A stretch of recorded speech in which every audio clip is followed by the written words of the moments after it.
Thank you, Mel. Thanks, Penny. So just a very warm welcome to all of you. It's lovely to see all your faces, and it's great when we have these activities online and they start going into separate pages, which is very exciting. So it's great to see some familiar faces. It's great to see some new faces. So welcome to you all. We've been really pleased to be able to continue with these politics cafes and to move them online. So again, delighted that you can join us, Jess, for something which, you know, I've definitely been keeping in touch with your speeches and your what you've been saying, not least around the new bill, but also the escalation in domestic violence over COVID and its impact more generally. So on behalf of us all, we're really excited to hear from you. And I know you're, you know, and also a big thanks because you've been supporting the college for many years now, really, and we also have family connections, obviously. Yeah, without further ado, I think I'm going to hand over to you, Jess. Thanks so much. Yeah, I mean, I suppose I should say, first and foremost, I will be eternally grateful to Fircroft College for the rest of my life for supporting my brother, who just got a first-class degree at Birmingham University. Yeah, I know, it's a shock to somebody who grew up with him. But he got a first-class degree after a very, very difficult periods in his life, and it was Fircroft. And in fact, he told me he wanted me to say that I don't know whether Sean Mullen still works at Fircroft College, but he said that he credits him with saving his life. So it's a massive, it's a total pleasure for me to take part in anything that Fircroft is doing and to speak to you all today. So I'm going to talk a little bit about the domestic abuse bill and domestic abuse during COVID-19. Those two things happened at the same time. The domestic abuse bill has been going through Parliament. Well, it's been going through Parliament long before we ever used the word Zoom or were worried about a pandemic. It's been going through for 3 years, but it has fallen 3 times now because of elections, because of the prorogation of Parliament, the shutting down of Parliament. I might add, the illegal shutting down of Parliament. So it's been a long time in the development. The domestic abuse bill seeks to, for the first time ever, it's quite shocking that this is a fact, but for the first time ever, domestic abuse will have a legal definition. It currently doesn't have, it's not written down anywhere in law exactly what constitutes domestic abuse. Whilst there are different laws that are about violence, specifically about violence within the home, there's never been a proper definition that includes all of the elements of domestic violence, whether that's coercion and control, that is beyond violence, that is about how people can become manipulated, how people's finances are used to control them and keep them prisoner. And so all of that now is in the new definition of domestic abuse. And for the first time now as well, children are considered to be victims of domestic abuse, whether they are direct victims themselves or whether they just grow up in the environment of domestic abuse. And that was something that we fought for, and the government finally gave in on about 2 weeks ago and agreed that in that definition that we would say that children were victims of domestic abuse just by virtue of living in the home where domestic abuse is occurring. So it does that one thing. Now, I have to say, whilst it is quite groundbreaking that there is now going to be a definition of domestic abuse in law, it's not something that, when I worked in Refuge, it's not something that anyone ever asked me for. So that no woman in Refuge ever said to me, do you know what I really want? I really just want to be defined in the laws of the land. What they want, what they always wanted was a safe place to live, the availability of welfare in order to help them escape. They wanted support and care for their children. They wanted to be able to get school places for their children. They wanted to be believed, and they wanted the criminal justice system where they wanted it to act in their favour. And so the bill, that is always my lodestar when I am trying to decide what laws I need to change, what what needs to be done is my experience for years of working with victims of domestic violence, sexual violence and abuse, sexual exploitation, human trafficking, and female offenders, who it's very common that the pattern of female offenders is that people have suffered abuse before. And so that's what guides me. And whether that was in the bill or not, the bill it is good. I mean, when you spend your whole life trying to amend something so that it's better, you start to sort of think that it's no good anymore, and you look at something too much. It's like an essay that you might have written, and you just, how many times can you reread it?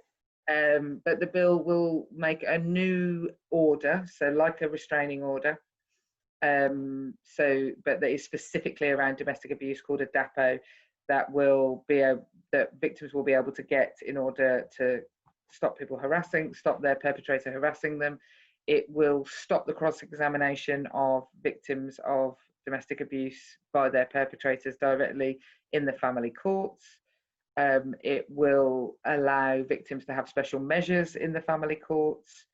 It will make a statutory duty on all Tier 1 local authorities, of which Birmingham, of course, is the biggest one, that they have to provide refuge accommodation, because for the vast majority of victims who try to escape into a refuge, still today, only 40% of those victims would ever be able to be housed in a refuge. 60% of those who seek refuge accommodation are currently turned away. That doesn't necessarily mean that they go back to their perpetrators, although the vast majority of cases they do. It means that they end up in poor bed and breakfast accommodation or sofa surfing day by day, not knowing where they're going to be safe, and that is because refuge accommodation is not available. There are currently 167 people living in the Holiday Inn in my constituency, and some of those will be victims of domestic abuse. So the new legislation will mean that local authorities all have to provide a certain amount and are duty bound by law to commission refuge services. So in Birmingham, obviously, we do commission refuge services already. We didn't need a law to tell us to. However, there are some local authorities in the country. I always remember the famous case that I always used to pull on when Theresa May was the Prime Minister, was that in her local authority area in Windsor, I think is they didn't commission any refuge beds. And when she was the Home Secretary in charge of domestic abuse, and then she was the Prime Minister, they would send their victims of domestic violence to the neighbouring borough for refuge accommodation. And so the new legislation will mean that where victims need to escape, and that is largely women, there will be availability of safe housing and refuge accommodation. Although it will only mean they have to provide some, it won't ever be that they will provide enough. There will still be a massive shortfall. The other thing that we are fighting for consistently in the domestic abuse bill is the rights of migrant victims, largely migrant women, who are currently not included in the legislation, in the bill, and that is specifically those who have no recourse to public funds. And so that could be, that's anything from people who come here to study. That's a very common reason why people might have no recourse to public funds. People who come to this country to work, or people to come here on a tourist visa or a visitor visa, and some who come seeking asylum. And at the moment, still, if you were coming here and you were working in a care home in Birmingham and you ended up in a relationship and you were abused in that relationship, you would not be able to attend and go to a refuge because you have no recourse to public funds, and refuges rely on housing benefit. And that is still the case. And so we have sought to change that law so that people with no recourse to public funds can access domestic violence refuges. Currently, we have not succeeded in that particular endeavour, but we shall persist constantly until everybody is safe, because in my office in Yardley, every day, pretty much, I come across somebody with no recourse to public funds who is not able to get one support or another by virtue of the stamp in their passport. And I come across victims of domestic violence who are just forced to go back to their perpetrators in that circumstance. During COVID-19, there was quite a lot of publicity about how domestic violence rates would be rising. Understandably, during a lockdown, if you're not safe in your home and you're not safe outside of your home, we were facing a terrible, terrible situation where lots of people would, their risk to their lives would, and the risk to their health and well-being massively increased overnight when the lockdown began. Their ability to go to work, their ability to go to on the school run, all of the different places where there might have been previously a release valve, an opportunity, a chance to escape, were removed literally overnight. And so we pushed the government to put in place better helplines, to fund hotel accommodation, so that those 60% who might be coming forward, which we expected to increase, which did increase, would have somewhere to stay. The government were good and bad in, I'm going to say, equal measure in their response. They put in place more helplines, and however, they are now, and what are we now, 3 months in? We are now seeing the opening of some new refuge accommodation beds specifically for the COVID-19 crisis. So it's a tiny bit slow off the mark, in my opinion. But what we have also seen during the COVID-19 crisis is the increase in risk. So it isn't, so the pandemic won't increase the number of people being abused at home. Those people were being abused at home already. It's not, it's an epidemic already, domestic abuse. It didn't need anything else to make it worse. What it meant was that those people were trapped. And what we have seen on the ground is the risk level that people face has dramatically increased, and the complexity of people's cases has dramatically increased. So you might have been a victim of domestic violence who was going out to work previously, that you might now be facing redundancy, for example, and are more reliant on the person who terrifies you, for example, is one area where that's really concerning. We've seen a rise as well in cases of sexual exploitation, women turning in times of destitution to prostitution, and being hauled up in a house with people who are pimping them out. So we've seen some increases in that as well. The other thing at the exact same time is that people started to realise what it would be like to be locked up in your home and to have no liberty. The British people have been able to enter into the psyche even a tiny bit about what it's like to live with fear for your safety and your health and your security and the safety of your children, to think about that risk every single day, and to make your movements, whether you would go to the shop or whether you would go to a park, based on a risk assessment to do with your health, is what victims of domestic abuse have to do every single day. To be a victim of domestic abuse is to constantly risk assess every single one of your movements. They are masters in the arts of risk assessment, because they understand that their actions will be used to perpetrate violence against them. And we started to understand what it would be like to be locked at home without any liberties, scared for our health. And it has created a huge sea change, and I hope that will turn to cultural change in the way that people consider victims of domestic abuse, and consider what burden it is, that it isn't just, your old man goes down the pub and gets pissed and smacks you about. It is like living in constant fear, and what that does to a person, and certainly what that does to children. There are huge concerns still about the safeguarding of children throughout COVID-19 because of the safeguards previously in place at schools. which have not been in place, even though children who were considered at risk were able to go to school. Anybody who's ever worked with children who were at risk or lived in families where there was violence being perpetrated will know that one of the patterns of how that presents is in school absenteeism. So the idea that suddenly loads of victims of domestic violence were just going to present at the school and say, I'm a victim of domestic violence, can my child come to school? It seems vanishingly unlikely. And so there are real concerns around children's safeguarding in the home currently. And I suspect that as things ease up, as we enter into September and October, the cases will rise and rise.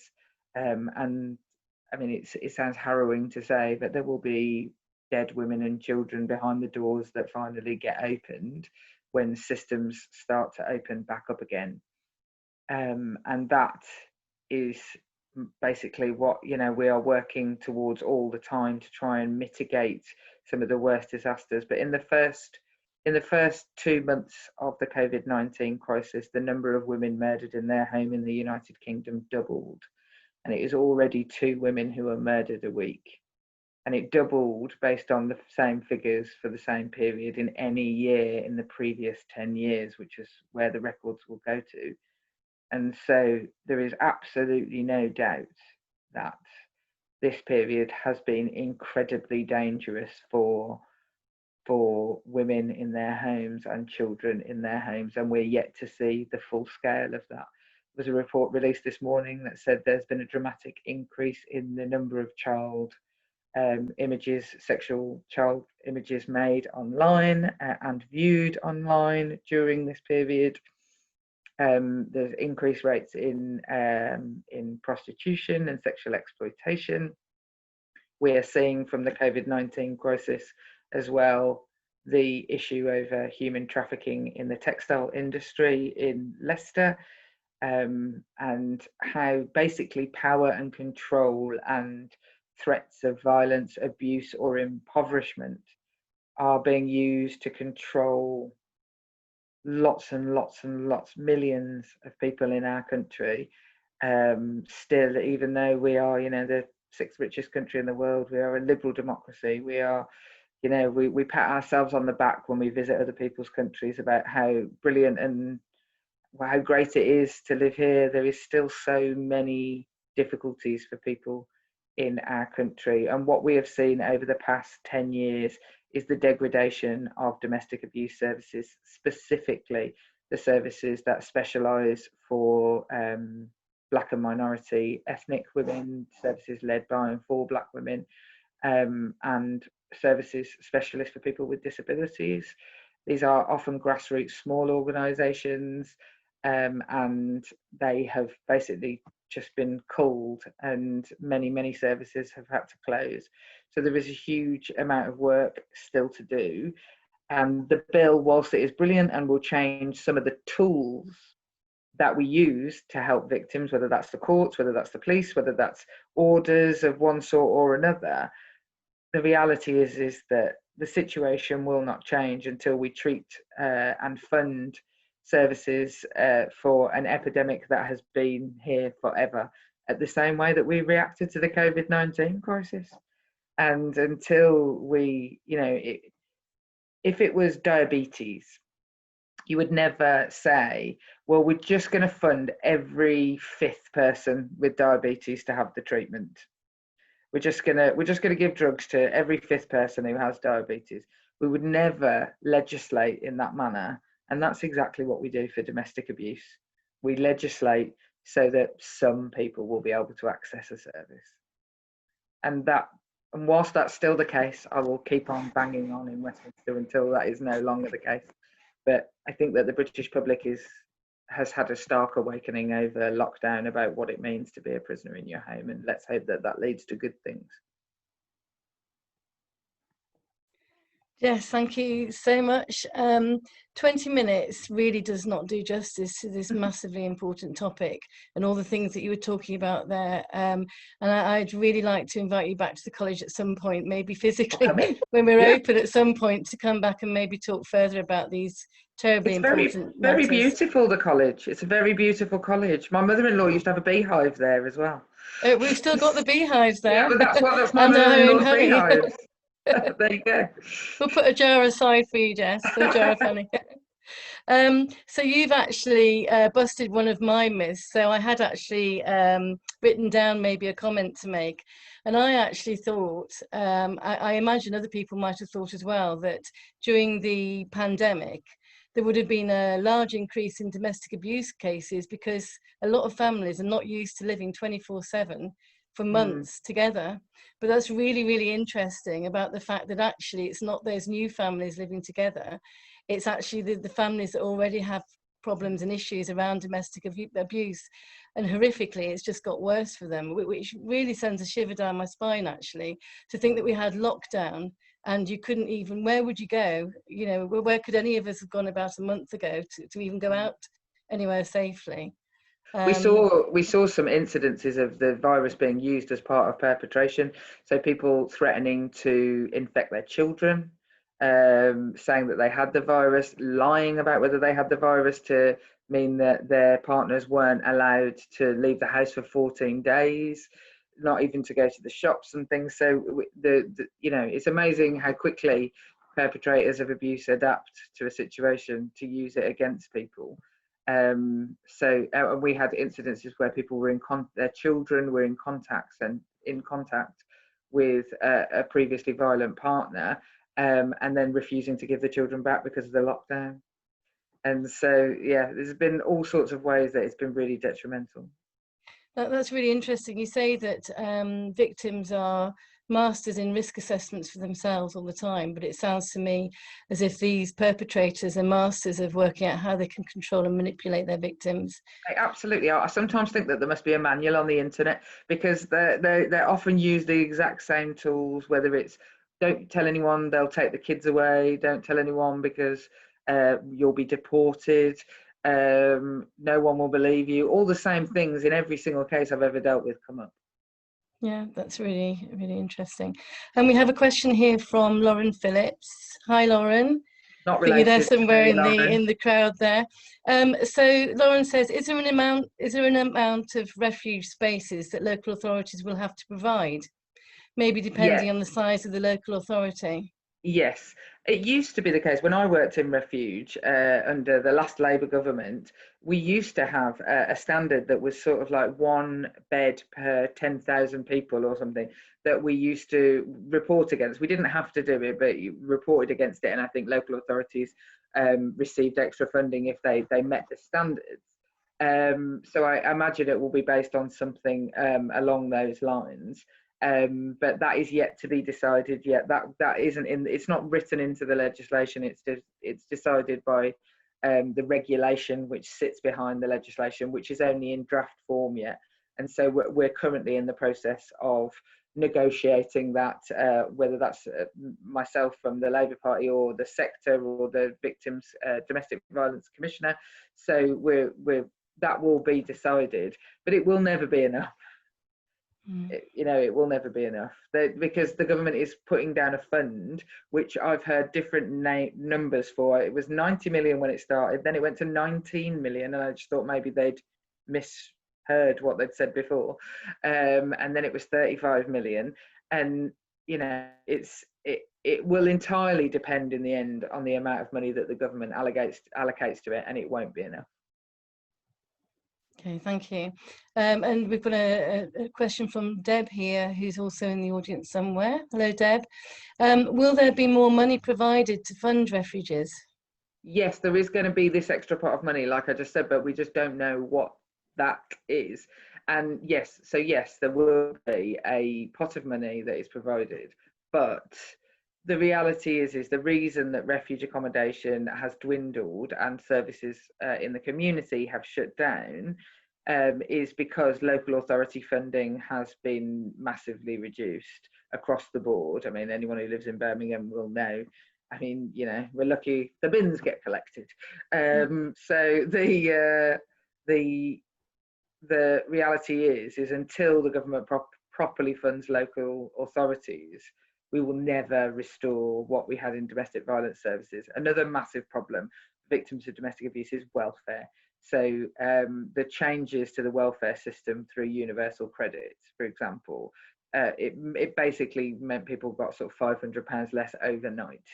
In some cases, certainly the cases where you're a single mum, single mums got can be pilloried by universal credit, and also universal credit is paid directly to now one person in the house.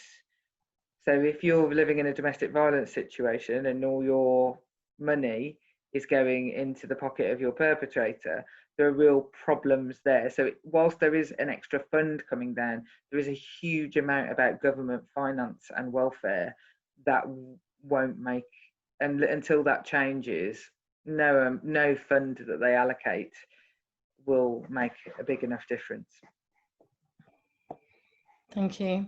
We have a question from Tina now, who's out there somewhere. Hi, Tina. Is there anything being put in place that would mean perpetrators being forcibly removed from their home and children, rather than women and children being forced out of their homes, away from their friends and families? Also, an increased accountability enforced and prosecution for perpetrators of domestic abuse. I mean, arguably both those things are in the bill. So there is a thing called a DPN, which is a domestic DVPN, domestic violence protection notice, and that is basically given out by the police when they turn up at your house and they remove the perpetrator from the property, and he cannot return there for a certain period of time. And that comes very much from that philosophy that why is it that women have to leave and not violent perpetrators? Why is it, you know, victims and children are the ones who do all of the work in these circumstances? Because that is absolutely the case. So the DVPN has been trialled for a number of years that should do that, but it can only do it for a very short period of time. And if the case falls apart, then it doesn't necessarily work. Whereas the bill puts in place the new thing, which is called a DAPO, which goes beyond the 28-day limit of the previous order and can be given there's no limit on it, although it would be very unlikely that a judge would grant an order that was beyond a year, and we don't think. But that is with the view that perpetrators be picked up and removed. Now, of course, what that means, though, is that we need to make sure that there's places for those people to live, because the quickest reason, and we need support for perpetrators as well. You know, whilst I want the criminal justice system to treat them accordingly, I also recognise that if the burden carries on falling on the victim and her children, if perpetrators are not properly housed. So if he's homeless after he's been arrested, the first place he's going to try and go back to is where she lives, and she's likely going to let him back in. And so without proper support around that person, and then the cycle just continues.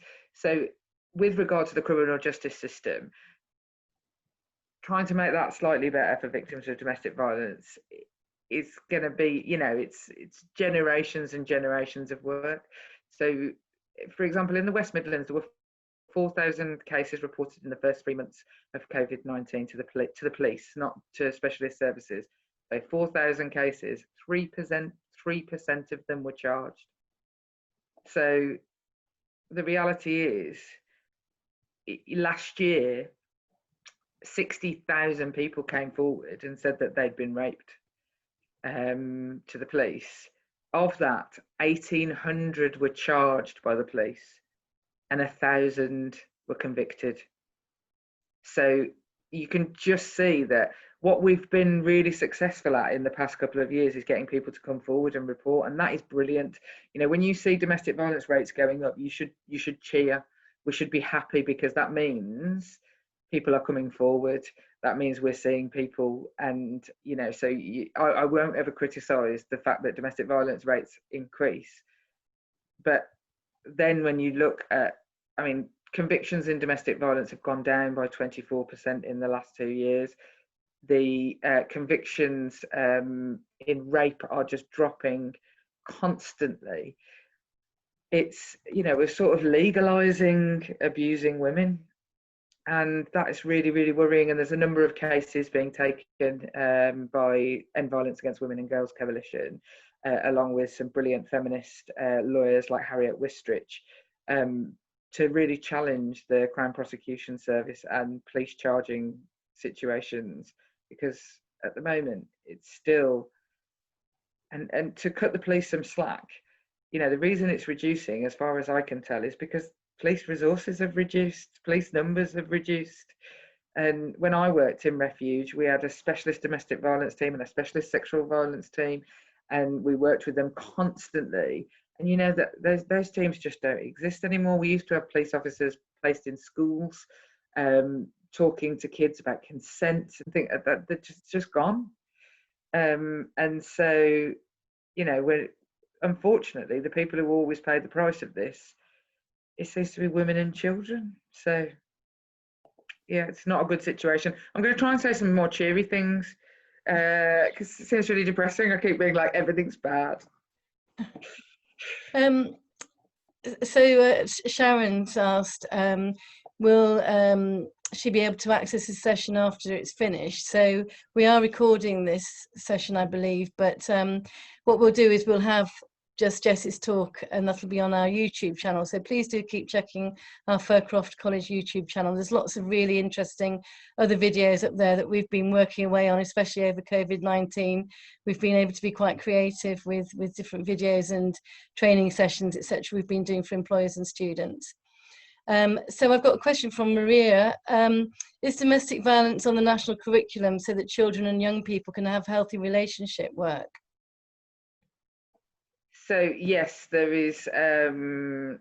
We've managed to pass the law, oh gosh, about 2 years ago, that made it compulsory for consent and healthy relationship lessons to be compulsory in all schools for all children from the age of 4, obviously being age appropriate.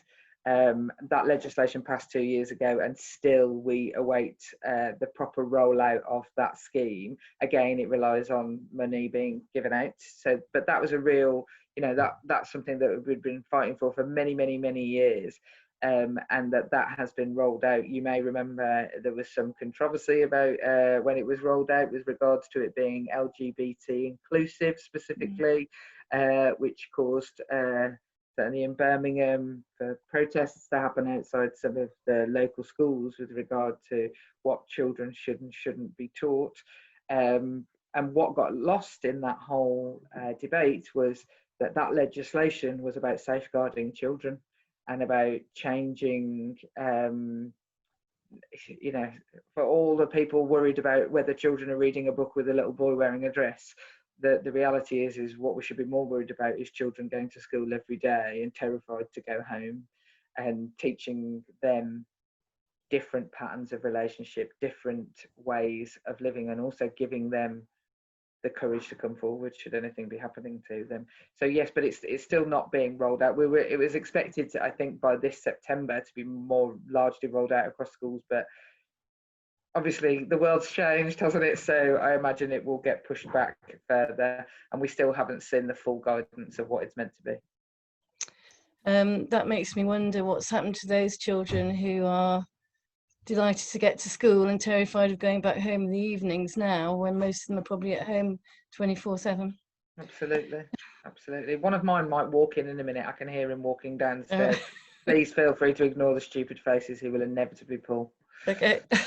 We've all seen many and had our own sort of stupid faces, so don't worry, and animals and all sorts. So Mel, our principal's asked, there you go, hello. Are there examples of other countries who are further ahead of the UK in terms of support, but also in decreasing cases of decreasing domestic violence? That is a really good question, and the answer is no, not really. It's not that the UK is the best. There is a sort of, with regards to decreasing the incidence of domestic abuse, it remains stubbornly static across the world. And the reason for that, if I were to speak sociologically, is because is because women don't have as much power in the world, and until women and men are completely equal, which, you know, obviously we're quite a long way off that, until we are completely equal, the incidence of violence used against us to control us will continue. And that's the same in most countries. If you look at Scandinavian countries, where equality is much more sort of deep now in their DNA, and they have all sorts of good shared parental leave, changes to the Equalities Acts and things there. I think it's too soon to say whether that is, they still have high rates of domestic abuse. It's too soon to say whether some of the more egalitarian policies that have been put in place, such as use it or lose it, paternity leave for dads, meaning men and women share caring responsibilities equally. It's too soon to say whether that's made a big difference. There are some countries in the world that have more progressive laws than the United Kingdom. New Zealand, it's just like, I feel like we should all just go and live in New Zealand. I used to be like, let's all go and live in Canada because that's where they escaped to in The Handmaid's Tale. But now I'm thinking, let's all go and live in New Zealand, where they can get on top of things really easily and be really brilliant. And just because Jacinda Ardern is amazing. But they have really, really progressive employment laws about domestic abuse that we don't have in this country yet. Which we certainly will be fighting for. Things like paid leave for domestic abuse victims, should they need to take time off work. Which, of course, if you're part of a court case, that's 2 weeks out of your life. And if you haven't told your boss that you've been in a domestic abuse situation, it's very, very difficult situation to be in. So it leaves victims largely taking unpaid leave, impoverishing themselves further, or using up holiday time to sit in a courtroom for weeks. So that's really progressive law that they have in New Zealand. But yeah, no, there's no country where this isn't happening, I'm afraid. I wish that was the case, or that had even shown signs of knowing how to reduce it. Thank you. I've got a question here from Tarina. Hi, Tarina. Who supports women and children who have no recourse to public funds if there are issues of domestic violence? What can we do to make positive changes? Look, there are schemes out there to support those women and to help fund refuge accommodation for them, but they are piecemeal. So South All Black Sisters was given a pot of money from the tampon tax, which, you know, you can all be pleased, ladies listening, that your taxes that you paid for that luxury of having a period, that's money's going to fund victims of domestic violence with no recourse to public funds to be able to, in some cases, access accommodation. However, that is, you're talking about like £1 million. It's helped around, so they gave £1.2 million over 2 years for that scheme to be put in place, and it's helped around 150 women in that time. There are 3,000 odd women that we suspect in this country who've come forward in that same period with no recourse to public funds. So they can certainly receive support in the community. It's accommodation. Now, if they have children, that is slightly different, because Section 17 of the Children's Act, which is my favourite law, and it's a really geeky thing to have a favourite law, but my favourite law is Section 17 of the Children's Act, 1989. I might have it framed on my wall, because when I worked in Refuge, when people came in and they weren't able to access benefits for one reason or another, whether that was no recourse to public funds or not, it basically means it's mandatory for the local authority to support and house children. So if they have children, you can appeal to the local authority through Section 17 of the Children's Act. But what we've seen as local authorities have lost their funding is that they say things like, yes, well, we'll house your child, but in care, and you can go and be homeless. And we've, you know, and the idea that a woman would leave her child in care and go on the streets and be homeless, she's going to return to her perpetrator, and she's going to take the risk of being murdered over having her children removed from her, like anybody would, any parent would say that. But there are lots of schemes. There are brilliant schemes in the West Midlands. Danny, bugger off, my own children. I'd like someone to take him away on the Section 17 of the children's tax. There are lots of schemes, and Birmingham and Solihull Women's Aid will support them in the community, but and take some into the refuge without question. But it's not an obvious pathway, and the money always runs out, so you can only help so many women. We've got a question here from Mel, something that I think is dear to all our hearts. What do adult education providers need to consider and think about in terms of supporting victims of domestic violence? I mean, the best thing any establishment can ever do is just make yourself available. There is this myth that it's hard to come forward about domestic abuse. It's only hard to come forward because when people have tried, they have been disbelieved and or ignored. And you know, that will be when they told their mum, or they went to the local housing, or when they, you know, that people diminish their experience by saying, "Are you sure you got this right? Are you sure you didn't do anything?" And all any establishment can do is make it clear that if somebody has a problem, that there will be somebody for them to talk to, and that they will be able to help, and that they will try and help. And you can't promise the world to anybody, because you can't deliver the world, unfortunately, because the system is as it is.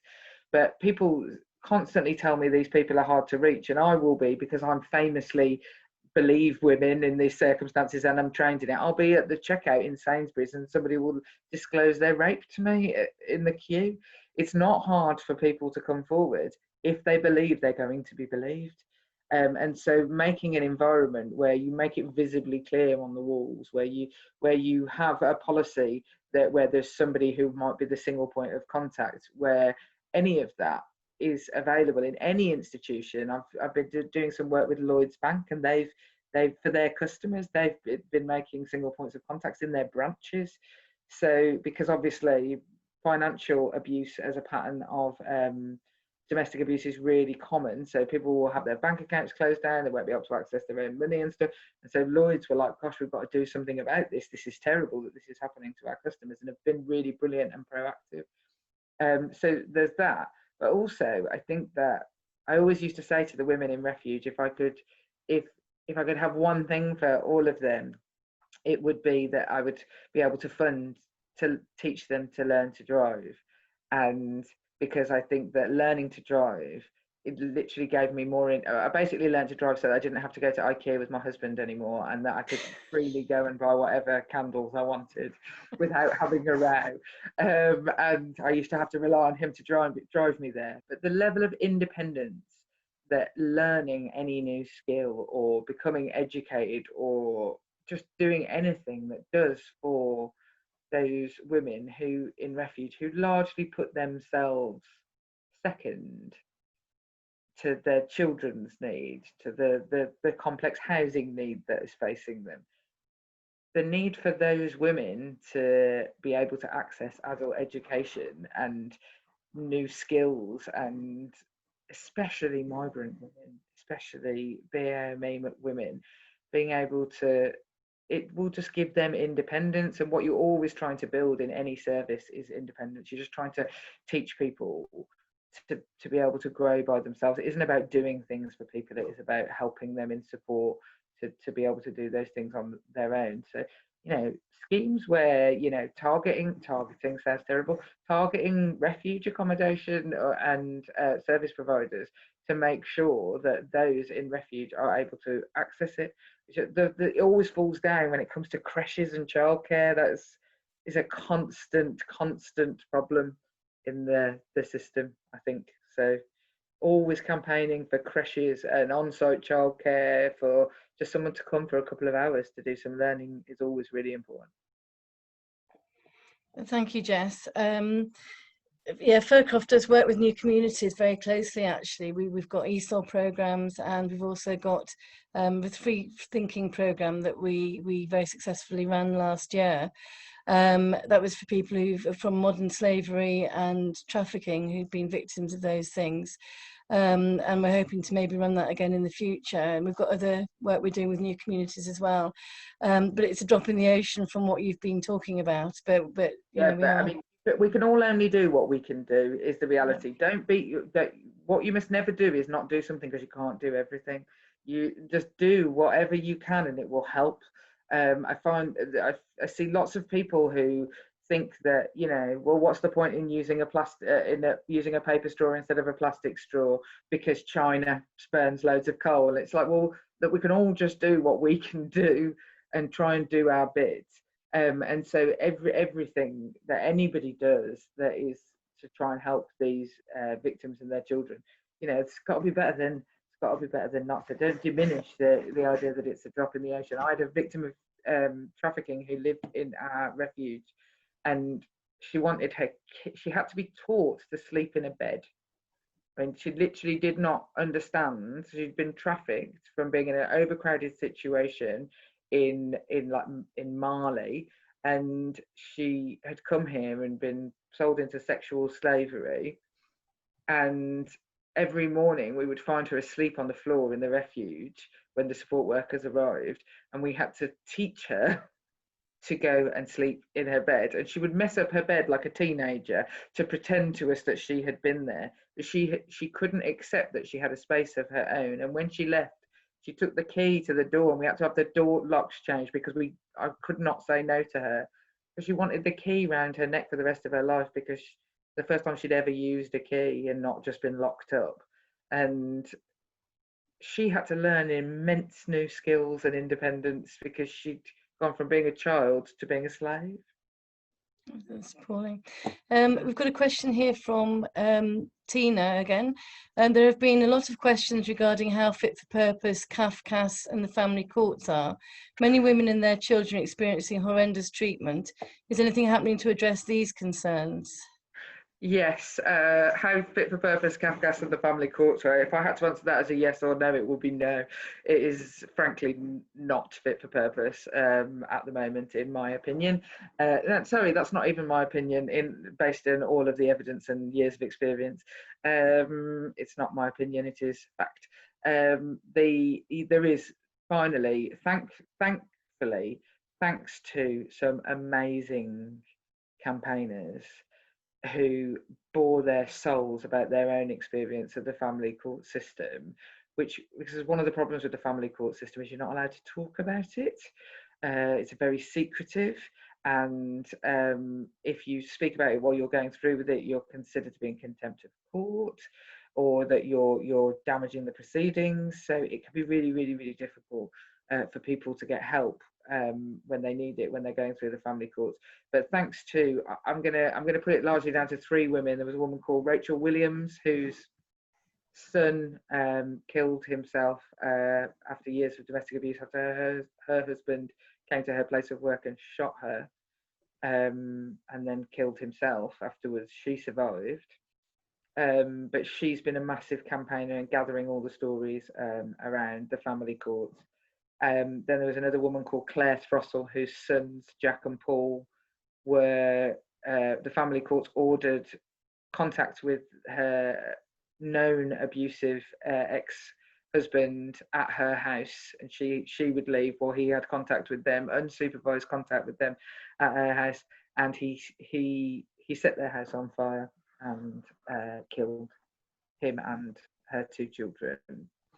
And that was contact that had been granted by the courts, though she begged that she didn't think that they were safe. And Sammy Woodhouse, who is one of the Rotherham child sex abuse victims, who was repeatedly raped and groomed as a child and was made pregnant during the process of that abuse.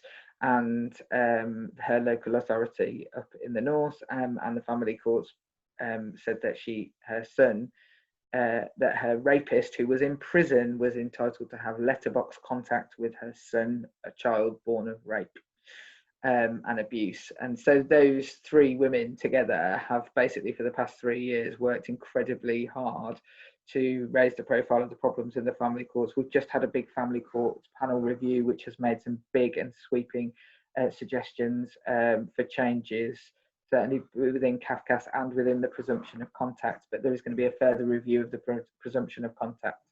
I have laid 2 amendments and will lay them again in the Lords the next session of the Domestic Abuse Bill to end the pro-contact culture. Thank you.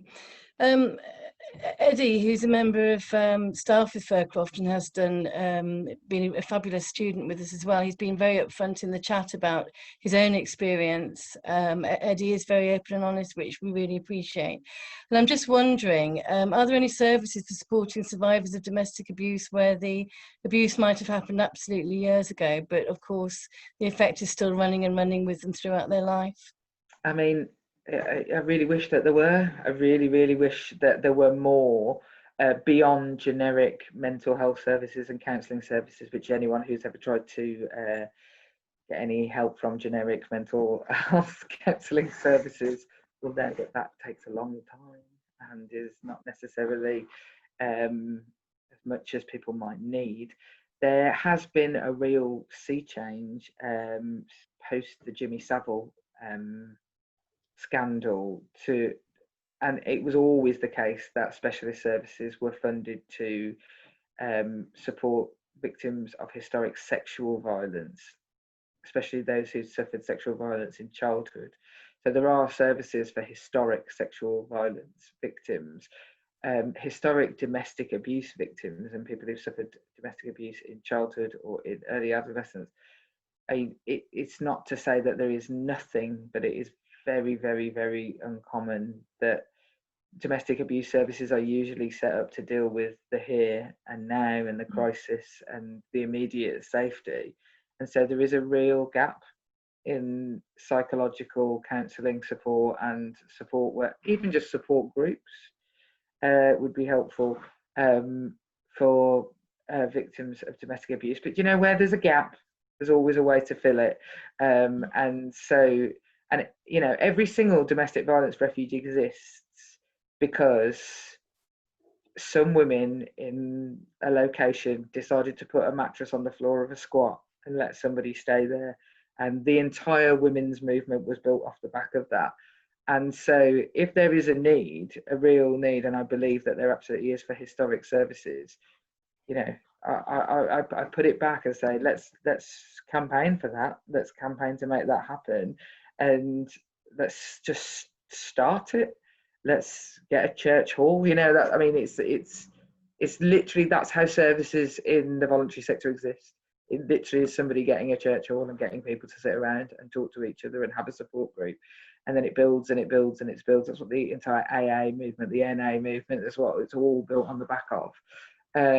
So yeah, let's try and get some more. I'm more than happy to try. I think it'd be really important. Okay, thank you. It's now coming up to 4 o'clock, so there's one more question. I'm afraid, Sarah from Birmingham, I won't get round to your question, but if you put your surname privately into the chat or openly in the chat for me, I can make sure that I email Jess the question, if that's okay, Jess, and get an answer to you. Anyone who has afterwards. from Birmingham in their title is fine with me. Fabulous, thank you. Cheryl Turner, our Chair of Governors, she asks, are there any grounds for optimism, for example, in terms of changing attitudes and awareness? Yes, I mean, you find me in the middle of a global pandemic and in the middle of fighting the government every single day to try and improve legislation that's actually already quite good, but could just be better. And so I am literally knee deep in the sort of depression of it. There is absolutely reasons to be cheerful. Even in the 10 years, a decade ago, just over a decade ago, that I started working in domestic abuse services, their, you know, attitudes were still really, really poor, and the idea of it's just a domestic in police forces was not uncommon. That, you know, there has been a huge sea change in that. And while it's not that you're never going to be perfect, that, you know, people now talk about domestic abuse. The whole Me Too movement around sexual violence certainly changed the conversation. People now, I think that if they heard that, you know, if they thought that a member of their family was a victim or even a perpetrator, that they might at least think, well, I'm going to go and look that up and do something about it, rather than it's none of my business, it's too difficult for me to deal with. So I think that, and actually there's been the massive increase in the number of reports of domestic abuse during COVID-19, that it was largely, the big increase was largely made up of people talking about their neighbours or their family. It was third party reporting. And that's something to be really happy about, that people's neighbours are going, do you know what, this isn't okay, I'm going to do something about it. And people's families were feeling like it wasn't going to, you know, they were going to have to do something about it. That is a good thing. And so there is lots of reasons to be cheerful culturally, than there was before, absolutely. Although as I sit and watch the Depp Heard trial, it's not even a trial between the two of them, the Johnny Depp libel trial against the Sun, and I read headlines saying that Amber Heard drank 2 bottles of wine every day and she was aggressive and things. I just think, you know, that we're at risk of stepping back, and it's not to comment on whether I know what Johnny Depp did or not, I don't, but even writing that she drank food or was, you know, liked to have a row is totally irrelevant. It's totally irrelevant to whether she's a victim of domestic abuse, because you can drink what you like, you can wear what you like, you can say what you like, and it does not give the right for anybody to abuse you, and it never ever will. And we must be careful. And I see it in the newspapers over the past couple of weeks, that idea coming back that she was asking for it. Okay, thank you very much, Jess. It's been absolutely fascinating. We've got lots of people saying that in the chat as well.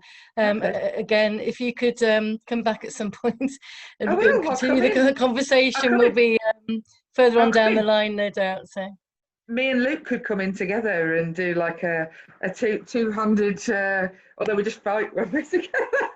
Even better. That would be fabulous. Yeah, we've got Luke's case study coming up on the website soon as well. We're all so proud of him. Yeah.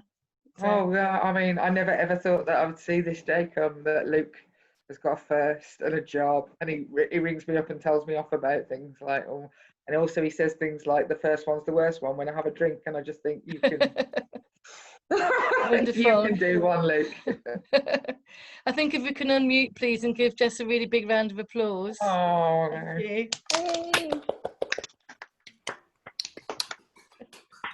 Okay, so wonderful to see everybody. Please do keep looking at our website for the next politics cafes that we will be having coming up throughout the rest of the year. And lovely to see you all, and hope to see you again soon. Thank you, everybody. Bye. Bye. Bye. Thank you.